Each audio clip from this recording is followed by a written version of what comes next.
Hello friends, बहुत बहुत स्वागत है आप सभी का एक बार फिर से सरकारी हिट में। तो इस वीडियो में जो है हम लोग डिस्कस करने वाले हैं एसएससी सीजीएल 2022 का जो ऑफिशियल नोटिफिकेशन जारी कर दिया गया है एसएससी की तरफ से। तो उसके बारे में जो है हम इस वीडियो में कंप्लीट डिटेल्स देखने वाले हैं। कितनी आपकी वैकेंसीज निकली हैं, क्या आपकी एलिजिबिलिटी है, कब तक आप एप्लीकेशन फॉर्म को फिल कर सकते हैं, एप्लीकेशन फॉर्म की फीस क्या रहेगी। तो ये सारी चीजें जो हम लोग डिटेल में इस वीडियो में देखने वाले हैं। तो आप सभी से रिक्वेस्ट है कि वीडियो को आप पूरा देखें ताकि सारी इन्फॉर्मेशन को आप अच्छे से समझ पाएं। साथ ही आप चैनल को भी सब्सक्राइब कर लें और बेल आइकन को प्रेस कर लें ताकि इससे रिलेटेड जो भी अपडेट्स होंगे उसके बारे में जो है मैं आपको इन्फॉर्मेशन देता रहूंगा। क्लियर है। और फॉर्म को किस तरीके से फिल करना है उस पर भी जल्दी ही वीडियो आ जाएगी, तो आप उसको देखकर फॉर्म को जो है अच्छे से केयरफुली फिल कर पाएंगे। ठीक है। तो यहाँ पर हम लोग जो है बात कर लेते हैं एसएससी, मतलब पहले हम ये देख लेते हैं कि इसकी एलिजिबिलिटी क्या है, इसके लिए अप्लाई कौन कर सकता है। तो यहाँ पर लगभग 20,000 वैकेंसीज निकाली गई हैं एसएससी की तरफ से, यानी कि स्टाफ सिलेक्शन कमीशन की तरफ से। और कोई भी ऐसा कैंडिडेट जिसने अपनी ग्रेजुएशन कंप्लीट कर लिए तो वो इन सभी वैकेंसीज के लिए अप्लाई कर सकता है। ठीक है।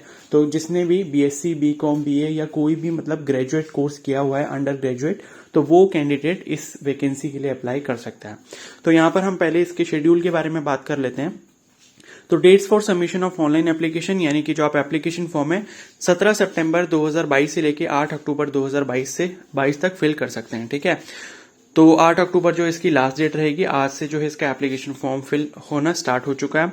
और 8 अक्टूबर को जो है रात में 11 बजे तक जो है आप अपना एप्लीकेशन फॉर्म फिल कर सकते हैं।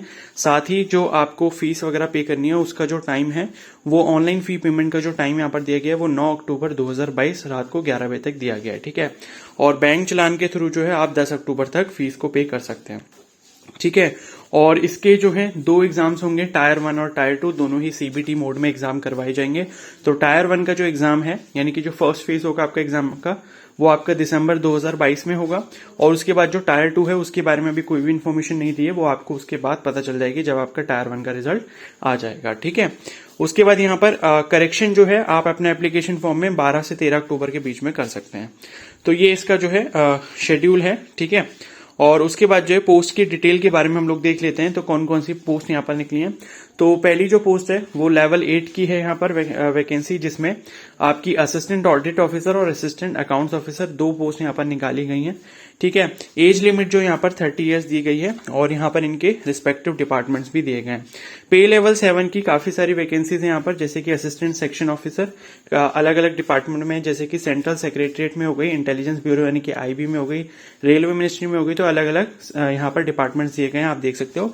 और उनके आगे जो है इसकी एज लिमिट भी मेंशन की गई है। ठीक है। जैसे कि 20 से 30 साल। ठीक है। तो ये सब चीजें आप यहाँ पर देख सकते हो। बाकी जो वैकेंसी है वो है इंस्पेक्टर ऑफ इनकम टैक्स। ठीक है। और उसके बाद आपका सेंट्रल एक्साइज के इंस्पेक्टर हो गया। और उसके बाद जो है inspector preventive officer, inspector examiner, और मतलब ये भी सीबीआईसी डिपार्टमेंट में निकली है। और सब इंस्पेक्टर जो है सीबीआई में, इंस्पेक्टर पोस्ट जो है अलग अलग डिपार्टमेंट में है। और बाकी इंस्पेक्टर जो है सेंट्रल ब्यूरो ऑफ नार्कोटिक्स। ठीक है। उसके बाद बात करें पे लेवल 6 की। तो पे लेवल 6 में जो अलग अलग वैकेंसीज हैं वो आपकी assistant divisional accountant, sub inspector और जूनियर इंटेलिजेंस ऑफिसर और जूनियर स्टैटिस्टिकल ऑफिसर, ये अलग अलग डिपार्टमेंट इनके सामने मेंशन किए गए हैं। और उनकी जो मैक्सिमम एज है वो भी यहाँ पर आगे मेंशन की गई है। उसके बाद पे लेवल 5 में ऑडिटर की जॉब है, अकाउंटेंट की है। ठीक है। और उनके आगे उनकी रिस्पेक्टिव मिनिस्ट्री और एज लिमिट यहाँ पर मेंशन की गई है। बाकी पे लेवल 4 में जो है पोस्टल असिस्टेंट हो गया, सीनियर सेक्रेटरी असिस्टेंट हो गया, senior administrative assistant, tax assistant, sub inspector और यूडीसी हो गया, यानी कि अपर डिवीजन क्लर्क। ठीक है। और ये सब जो वैकेंसीज हैं अभी हमने जो देखी ये ग्रुप सी की थी और इनकी एज लिमिट जो 18 से 27 है। और जो ऊपर यहाँ पर आप देख सकते हो ये जो पे लेवल 6 वाली वैकेंसीज हैं ये सब ग्रुप बी की वैकेंसी हैं। और जो पे लेवल 7 में वो भी ग्रुप बी की हैं। ठीक है। और उसके बाद जो पे लेवल 8 में वो भी ग्रुप बी की हैं, लेकिन ये सब नॉन मिनिस्ट्रियल गेजेटेड है। ठीक है। उसके बाद नीचे हम लोग चलते हैं कुछ और इंपॉर्टेंट इन्फॉर्मेशन देखने के लिए।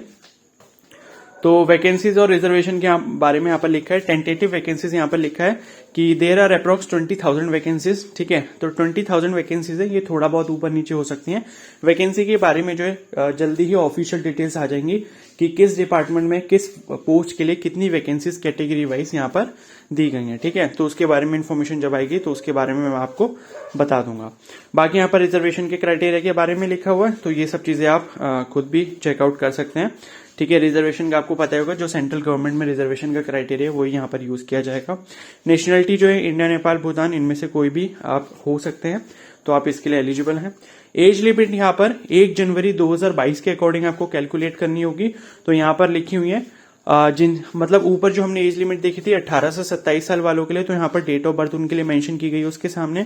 उसी तरीके से 20 से 30 साल जिसकी एज लिमिट वैकेंसी के आगे लिखी थी उसके लिए भी यहाँ पर आगे उसके सामने मेंशन की गई है। इसी तरीके से आप सारी वैकेंसीज के लिए डेट ऑफ बर्थ यहाँ पर चेक कर सकते हैं, ठीक है। उसके बाद यहाँ पर एज लिमिट के लिए रिलैक्सेशन दिया गया है। SC ST के लिए 5 इयर्स का है, OBC के लिए 3 इयर्स का, PW BD अगर अनरिजर्व कैटेगरी से तो 10 इयर्स, और PWBD जो है OBC कैटेगरी से तो 13 इयर्स, और PWBD अगर SC ST कैटेगरी से तो 15 इयर्स का रिजर्वेशन यहाँ पर रिलैक्सेशन यहाँ पर दिया जाएगा, ठीक है। एक्स सर्विस मैन के लिए 3 इयर्स का जो है दिया जाएगा। और उसके बाद डिफेंस पर्सनल डिसेबल्ड इन ऑपरेशन, तो इनके लिए भी 3 इयर्स का है। बाकी यहाँ पर अलग अलग जो है मतलब रिलैक्सेशन दिए गए हैं, ठीक है। तो उनको आप यहाँ पर देख सकते हैं, जो सेंट्रल गवर्नमेंट के एम्प्लॉयज हैं तो उनके लिए भी यहाँ पर रिलैक्सेशन दिया गया है, ठीक है। बाकी और इम्पोर्टेंट इन्फॉर्मेशन यहाँ पर चेक कर लेते हैं, ठीक है। यहाँ पर सब एक्सप्लेनेशन वगैरह दी है इसी चीज की, ओके। तो अब हम नीचे की तरफ चलते हैं ताकि हमको और जो भी इंपॉर्टेंट इन्फॉर्मेशन है वो हमको यहाँ पर मिल जाए।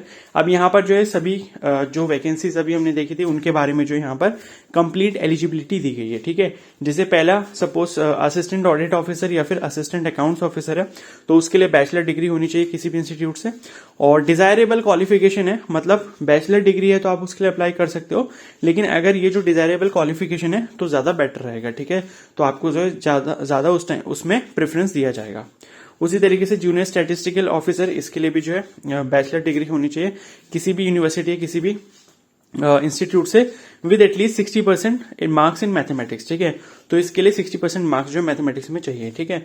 बाकी ऑल अदर पोस्ट के लिए जो है बैचलर डिग्री होनी चाहिए किसी भी यूनिवर्सिटी से या उसके इक्विवेलेंट कोई भी कोर्स ऐसा होना चाहिए, ठीक है। तो ये इन्फॉर्मेशन जो है ये आपकी एलिजिबिलिटी क्राइटेरिया के लिए हो गई, मतलब एजुकेशन क्वालिफिकेशन क्या होनी चाहिए। हाउ टू अप्लाई, कैसे अप्लाई करना है, तो ssc.nic.in ये इसकी ऑफिशियल वेबसाइट है, यहाँ पर जाके आप अप्लाई कर सकते हैं। बाकी यहाँ पर फोटोग्राफ वगैरह के बारे में डिटेल्स दी गई है जो आपको अपने एप्लीकेशन फॉर्म में अपलोड करना होगा, ठीक है। तो वो मैं आपको बाद में बता दूंगा। एप्लीकेशन फीस की बात करें तो यहाँ पर 100 रुपए जो है फीस है, ठीक है। 100 रुपीज फीस है। और वुमेन कैंडिडेट्स जो हो गए और जो कैंडिडेट्स बिलोंग करते हैं SC ST कैटेगरी को, PWBD को और एक्स सर्विस में, और तो इन सभी कैंडिडेट्स के लिए जो है फीस कुछ भी नहीं है, ठीक है। फी अमाउंट 0 है, उनको फीस पे करने की जरूरत नहीं है। तो फी आप अलग अलग मोड से जो है पे कर सकते हैं। 9 अक्टूबर जो है इसकी लास्ट डेट है फीस की पे करने की, ठीक है। उसके बाद ये करेक्शन विंडो के बारे में हमें यहाँ पर इन्फॉर्मेशन दी गई है। सेंटर ऑफ एग्जामिनेशन, तो यहाँ पर जो है सेंटर्स दिए गए हैं। सेंट्रल रीजन में ये सारे सेंटर्स हैं, ईस्टर्न रीजन में ये सारे सेंटर्स यहाँ पर मेंशन किए गए हैं, आप इनको देख सकते हैं। कर्नाटक और केरल रीजन के सेंटर्स यहाँ पर मेंशन किए गए, मध्य प्रदेश रीजन के, नॉर्थ ईस्टर्न रीजन के और नॉर्दर्न रीजन के यहाँ पर दिए गए हैं, नॉर्थ वेस्टर्न सब रीजन के, साउदर्न रीजन के, ठीक है, और वेस्टर्न रीजन के। तो यहाँ पर सारे सेंटर्स दिए गए, काफी सारे सेंटर्स हैं, ठीक है। उसके बाद एक स्कीम ऑफ एग्जामिनेशन, तो पैटर्न कैसा रहने वाला है एग्जाम का, मतलब किस तरीके से आप एग्जाम दोगे अपने सिलेक्शन के लिए। तो यहाँ पर जो है आपका जो एग्जाम है वो 2 फेजेस में होगा, टायर 1 और टायर 2, ठीक है। उसके बाद यहाँ पर लिखा है कि marks scored by candidates in computer based examination if conducted in multiple shift will be normalize, ठीक है। तो देखो नॉर्मलाइजेशन का प्रोसेस तब किया जाता है जब कोई भी एग्जाम जो है मल्टीपल शिफ्ट में होता है, ठीक है। तो ये वाला जो एग्जाम है SSC CGL का, इसका एग्जाम शिफ्ट अलग अलग शिफ्ट में ही करवाया जाता है, क्योंकि बहुत सारे कैंडिडेट्स होते हैं तो उनको एक ही शिफ्ट में एग्जाम नहीं करवाया जा सकता। तो इतने सारे कैंडिडेट्स के जो मल्टीपल शिफ्ट में एग्जाम होता है तो उनका एक नॉर्मलाइजेशन स्कोर निकाला जाता है, उसके बेसिस पे सारे स्कोर जो है उनको नॉर्मलाइज किया जाता है, ठीक है। और इसमें लिखा है कि टेंटेटिव आंसर की जो है कंप्यूटर जो आपका CBT एग्जाम होगा, ठीक है, वो अपलोड कर दी जाएगी वेबसाइट पे। ये सारी बात की चीजें। अब स्कीम की बात कर लेते हैं। यहाँ पर जो पैटर्न है एग्जाम पैटर्न, तो यहाँ पर लिखा है जनरल मतलब टायर 1 की हम बात कर रहे हैं, ठीक है। जो आपका फर्स्ट फेज होगा SSC CGL का, तो उसमें जो टायर 1 का एग्जाम होगा उसका सिलेबस जो है वो कुछ इस तरीके से कि उसमें आपके 4 सेक्शंस आएंगे। पहला GIR हो गया, यानी कि जनरल इंटेलिजेंस एंड रीजनिंग, उसके 25 क्वेश्चन होंगे, मैक्सिमम मार्क्स 50, यानी कि एक क्वेश्चन जो है 2 मार्क्स का होगा। जनरल अवेयरनेस जो है उसके 25 क्वेश्चन होंगे, 50 marks. Quantitative aptitude 25 question, 50 marks. English comprehension 25 question, 50 marks, ठीक है। और ये जो टोटल क्वेश्चन है वो आपके 100 क्वेश्चन हो गए, 200 मार्क्स के, एक क्वेश्चन 2 नंबर का होगा, और इसके लिए जो टाइम है वो आपको 1 घंटा दिया जाएगा, ठीक है। और 1 घंटा 20 मिनट जो है वो उन कैंडिडेट्स को दिया जाएगा जो शायद PWBD कैटेगरी को फॉलो करते होंगे, और 7.1 और 7.2 पैरा में उनके बारे में डिटेल्स दी गई है, तो वो आप उसको चेकआउट कर सकते हो, ठीक है। बाकी सबके लिए जो है जो टाइम है यूजुअल टाइम वो 1 आवर का यहाँ पर दिया गया। Tier 1 will consist of objective type multiple choice question. The questions will be set in both Hindi and English except for English comprehension. ठीक है। There will be negative marking of 0.50 for each wrong answer. तो यहाँ पर CBT type का exam होगा, multiple choice उसमें questions रहेंगे, एक क्वेश्चन के 4 ऑप्शंस होंगे, और ये जो पेपर है आपका इंग्लिश और हिंदी दोनों ही लैंग्वेजेस में होगा, एक्सेप्ट जो आपका इंग्लिश कंप्रहेंशन वाला पार्ट है वो आपका इंग्लिश लैंग्वेज में ही रहने वाला है, और नेगेटिव मार्किंग यहाँ पर 0.50 की है पर क्वेश्चन, ठीक है। उसके बाद टायर 2 की बात करें तो टायर 2 का एग्जाम वही लोग देंगे जो टायर 1 क्वालिफाई करेंगे, ठीक है।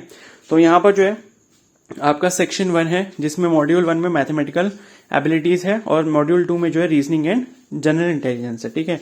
तो इन दोनों की 30 क्वेश्चन होंगे, और यहाँ पर जो टोटल क्वेश्चन है वो 60 है, और यहाँ पर जो टोटल मार्क्स है वो 180 यहाँ पर दिए गए हैं। तो एक क्वेश्चन 3 मार्क्स का होगा, और इसके लिए जो है 1 आवर फॉर ईच सेक्शन यहाँ पर आपको देखने को मिलेगा, ठीक है। सेक्शन 2 जो है उसमें भी आपके 2 मॉड्यूल्स रहने वाले हैं, इंग्लिश लैंग्वेज एंड कंप्रहेंशन और जनरल अवेयरनेस। तो इनके मतलब इंग्लिश लैंग्वेज एंड कंप्रहेंशन जो है उसके 45 क्वेश्चंस रहेंगे, और जो जनरल अवेयरनेस है उसके 25 क्वेश्चन रहेंगे, और ये जो टोटल होगा ये आपके 70 क्वेश्चंस रहेंगे, और एक क्वेश्चन जो है 3 मार्क्स का है, तो 210 मार्क्स का जो है ये आपका सेक्शन 2 होगा, और इसके लिए भी जो है आपको 1 घंटा दिया जाएगा, ठीक है। तो ईच सेक्शन के लिए यहाँ पर मेंशन किया है कि 1 घंटा आपको मिलेगा। उसके बाद जो सेक्शन 3 है वो आपका कंप्यूटर नॉलेज मॉड्यूल है, जिसमें आपके 20 क्वेश्चन होंगे, और एक क्वेश्चन 3 मार्क्स का है तो 60 नंबर हो गए, और 15 मिनट जो है इसके लिए आपको दिए जाएंगे, ठीक है, मतलब सेक्शन 3 के लिए। और उसके बाद आपका सेशन 2 होगा 15 मिनट का, ठीक है, जिसमें सेक्शन 3 में मॉड्यूल 2 है जो कि data entry speed test module है। तो 1 डाटा एंट्री टास्क होगा इसमें, और इसमें भी ये भी 15 मिनट का होगा, ठीक है। तो ये आपको अभी नीचे देखना पड़ेगा कि आपको जो है कौन कौन से एग्जाम देने हैं, क्योंकि वो पोस्ट के सामने मेंशन किया होगा कि इस पोस्ट के लिए टायर 2 में इस कैंडिडेट को जो है ये वाला एग्जाम देना है, ठीक है। तो उसके बेसिस पे आप देख सकते हैं। तो पेपर 2 यहाँ पर स्टैटिस्टिक्स का है जिसमें 100 क्वेश्चन होंगे 200 मार्क्स के। पेपर 3 जो है वो आपको जनरल स्टडीज का है, फाइनेंस एंड इकोनॉमिक्स, इसमें भी 100 क्वेश्चन आपके 200 मार्क्स के होंगे। और इस पेपर के लिए जो है पेपर 2 और पेपर 3 के लिए 2 घंटे का टाइम दिया जाएगा, ठीक है। तो यहाँ पर लिखा है tyre 2 will include conducting of paper 1, paper 2 and paper 3 in separate shift, ठीक है, अलग अलग पेपर होगा। पेपर 1 जो है वो कंपलसरी है फॉर ऑल पोस्ट, ठीक है। तो जब आप टायर 1 क्लियर कर लेते हो तो आपको पेपर 1 ये वाला जो अभी हमने देखा पेपर 1 में सेक्शन 1, सेक्शन 2 और सेक्शन 3 जिसमें अलग अलग मॉड्यूल्स भी दे रखे हैं, तो ये तीनों आपको देने ही होंगे अलग अलग शिफ्ट में, ठीक है। जो कि टोटल सेशन 1 जो है वो आपका कितने टाइम का होगा, 2 घंटा 15 मिनट का, जिसमें फर्स्ट सेक्शन जो है 1 घंटे का है, सेक्शन 2 1 घंटे का है, सेक्शन 3 जो है वो आपका 15 मिनट का है। तो 2 घंटा 15 मिनट जो है ये आपका पेपर 1 हो गया। उसके बाद यहाँ पर लिखा है paper 2 will be only for those candidates who apply for the post of Junior Statistical Officer JSO in the Ministry of Statistics and Programme Implementation and who are shortlisted in tier form for this post, ठीक है। तो JSO की post जो है उसके लिए paper 2 compulsory है देना पेपर 1 के साथ। Paper 3 will be only for those candidates who are shortlisted in tier 1 for paper 3 that is for the post of assistant audit officer और असिस्टेंट अकाउंट्स ऑफिसर, ठीक है। तो असिस्टेंट ऑडिट ऑफिसर या फिर असिस्टेंट अकाउंट्स ऑफिसर के लिए अगर आप अप्लाई कर रहे हो तो आपको पेपर 3 भी देना पड़ेगा पेपर 1 के साथ में, ठीक है। उसके बाद है paper 1 will include following 3 section having 2 modules each, ठीक है। तो ये अभी हमने देख ही लिया था, पेपर 1 में ये सारी चीजें आपकी होने वाली हैं, ओके। और उसके बाद जो है paper 1 will be conducted in 2 session, session 1 and session 2, ठीक है। तो ये आप देख सकते हो लिखा है कि सेम डे पर ही जो है आपका सेशन 1 और सेशन 2 जो है ये करवाया जाएगा। सेशन 1 में include conducting of session 1, section 2 and module 1 of section 3। Section 2 will include conducting of module 2 of section 3, ठीक है। तो इसके बारे में जो ज्यादा डिटेल्स हम लोग अपनी नेक्स्ट वीडियो में कवर करेंगे, अभी हम ऊपर से देख रहे हैं, ठीक है। तो इसको मैं क्या करूंगा कि एक टेबल फॉर्म में दोबारा से इसको रिकंस्ट्रक्ट करके आपको अच्छे से एक्सप्लेन कर दूंगा, ठीक है। लेकिन फिर भी आपको ये समझना है कि पेपर 1 जो है वो सभी कैंडिडेट्स के लिए कंपलसरी है, तो वो सभी को देना है, जिसका पैटर्न कुछ इस तरीके का रहने वाला है, ठीक है। और उसके बाद है it will be mandatory for the candidates to qualify all the sections of paper 1, ठीक है। तो पेपर 1 के जो भी सेक्शंस हैं उन सभी को क्वालिफाई करना जरूरी है। बाकी इसके बारे में हम लोग नेक्स्ट वीडियो में डिस्कस करेंगे ध्यान से, ठीक है। उसके बाद यहाँ पर डेटा एंट्री स्पीड टेस्ट जो है उसके बारे में कुछ पैटर्न वगैरह यहाँ पर दिया गया है, उसको छोड़ देते हैं। और उसके बाद आपका यहाँ पर सिलेबस मेंशन किया गया है, ठीक है। तो GIR का सिलेबस है, जनरल अवेयरनेस का सिलेबस है यहाँ पर, क्वांटिटेटिव एप्टीट्यूड, इंग्लिश कंप्रेंशन, और उसके बाद टायर 2 का सिलेबस यहाँ पर ये भी दे रखा है, ठीक है। उसके बाद हम लोग नीचे चलते हैं, अगर कोई और इंपॉर्टेंट इन्फॉर्मेशन अभी यहाँ पर मिस हो गई हमसे, ठीक है। Admission to the examination, okay, और डॉक्यूमेंट वेरिफिकेशन, ये सारी फीसेस जो है ये सब बात के हैं, तो इससे अभी हमारा कोई मतलब नहीं है, ठीक है। मोड ऑफ सिलेक्शन, यहाँ पर रिजर्वेशन वगैरह का क्राइटेरिया दिया गया है, मतलब यहाँ पर मिनिमम जो है वो दिया गया है परसेंटेज जो क्वालिफाई आपको करने होंगे, मिनिमम क्वालिफाइंग मार्क्स जो है टायर 1 और टायर 2 के यहाँ पर दिए गए हैं, ठीक है। तो बाकी ऐसी कोई और इम्पोर्टेंट इन्फॉर्मेशन नहीं है जो हमें यहाँ पर अभी पता करनी है, ठीक है। बाकी रूल्स एंड रेगुलेशंस लिखे गए हैं सब एग्जाम के, ओके। बाकी ये जो एनेक्चर 1 एनेक्चर 2 ये सब चीजें जो है ये आपकी बात के मतलब बात में काम आएंगे, और ये एप्लीकेशन फॉर्म किस तरीके से फिल करना है वो सारी डिटेल्स यहाँ पर दी गई हैं, ठीक है। तो एप्लीकेशन फॉर्म किस तरीके से फिल करना होगा वो मैं आपको नेक्स्ट वीडियो में बता दूंगा। तो अब तक आप जो है चैनल को जरूर सब्सक्राइब कर लें और बेल आइकन को प्रेस कर लें, और अगर ये वीडियो हेल्पफुल लगी तो प्लीज को जरूर लाइक कर दें, और कोई भी इससे रिलेटेड जो अपडेट होगा वो आता है तो मैं उसके बारे में आपको इन्फॉर्मेशन प्रोवाइड कर दूंगा। बाकी इसका जो एग्जाम पैटर्न है वो हम लोग नेक्स्ट वीडियो में डिस्कस करने वाले हैं, ठीक है। तो आपको कोई भी डाउट होता है तो आप मुझे कमेंट सेक्शन में जरूर बता सकते हो, okay. So thank you and have a nice day.